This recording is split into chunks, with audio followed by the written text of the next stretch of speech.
And Bharat లో పెట్టుబడులు పెడితే 25% సుంకాలు విధిస్తామని యాపిల్ సంస్థను ట్రంప్ హెచ్చరించడంపై దుమారం చెలరేగింది. ఇప్పటికైనా ప్రధాని మోదీపై ఈ వ్యవహారంపై స్పందించాలని కాంగ్రెస్ డిమాండ్ చేసింది. ట్రంప్ నిర్ణయంతో యాపిల్ సంస్థకు తీవ్ర నష్టం జరిగే అవకాశాలున్నాయి. భారత్ పై అమెరికా అధ్యక్షుడు ట్రంప్ మళ్లీ అక్కసి వెళ్లిగక్కారు. భారత్ తో పాటు వేరే దేశంలో ఐఫోన్లు తయారు చేస్తే 25% సుంకాలు విధిస్తామని యాపిల్ సంస్థను హెచ్చరించారు. తన మాట వినకుంటే కఠిన చర్యలు తీసుకుంటామని యాపిల్ సంస్థకు వార్నింగ్ ఇచ్చారు. EU దేశాలను కూడా గట్టిగా హెచ్చరించారు. EUతో చర్చలు సక్సెస్ కాలేదని జూన్ 1 నుంచి EU దేశాలపై 50% సుంకాలు విధిస్తామని హెచ్చరించారు.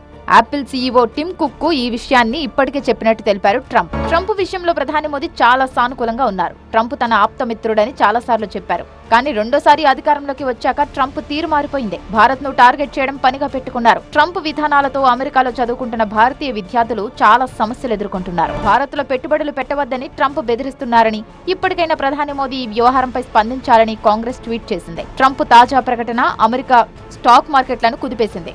US ఈక్విటీ ఫ్యూచర్స్ పడిపోయాయి. నాస్డాక్ 100 కాంట్రాక్టులు భారీగా క్షీణించాయి. యాపిల్ షేర్లు 4% పడిపోయాయి. అమెరికాకు ఎక్కువ ఉద్యోగాలను తీసుకురావాలని కంపెనీలను ఒత్తిడి చేసే ట్రంప్ ప్రయత్నాలలో యాపిల్ తరచుగా టార్గెట్ అవుతోంది. యాపిల్ తన ఐఫోన్లను ఎక్కువగా చైనాలో తయారు చేస్తోంది.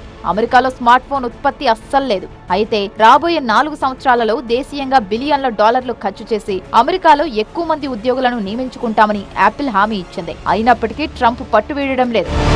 ట్రంప్ యాపిల్ పై ఒత్తిడిని మరింత తీవ్రం చేశారు. చైనా నుంచి తమ ప్రొడక్ట్స్ తయారీని, ముఖ్యంగా యాపిల్ ఐఫోన్ తయారీని భారతదేశానికి మారుస్తుండడాన్ని తాను ఇష్టపడటం లేదని, టిమ్ కుక్ ను భారతదేశంలో ప్లాంట్లు నిర్మించడాన్ని ఆపివేయాలని, బదులుగా అమెరికాపై దృష్టి పెట్టాలని కోరారు. సౌదీ పర్యటనలో ట్రంప్ ఈ వ్యాఖ్యలు చేశారు. ట్రంప్ విధించాలనుకుంటున్న 25% టారిఫ్స్ అమల్లోకి వస్తే ఐఫోన్ల ధరలు భారీగా పెరుగుతాయి. ఇది యాపిల్ అమ్మకాలకు, అమెరికాలోని ప్రముఖ టెక్ కంపెనీలలో ఒకటైన యాపిల్ లాభాలకు తీవ్రంగా నష్టం కలిగించవచ్చు. ట్రంప్ విధించిన దిగుమతి పన్నుల వల్ల ఏర్పడిన అనిశ్చితి, ద్రవ్యోల్బణ ఒత్తిడికి ప్రతిస్పందించడానికి ప్రయత్నిస్తున్న అమెజాన్, వాల్మార్ట్, ఇతర ప్రధాన కంపెనీల జాబితాలో ఇప్పుడు యాపిల్ కూడా చేరింది.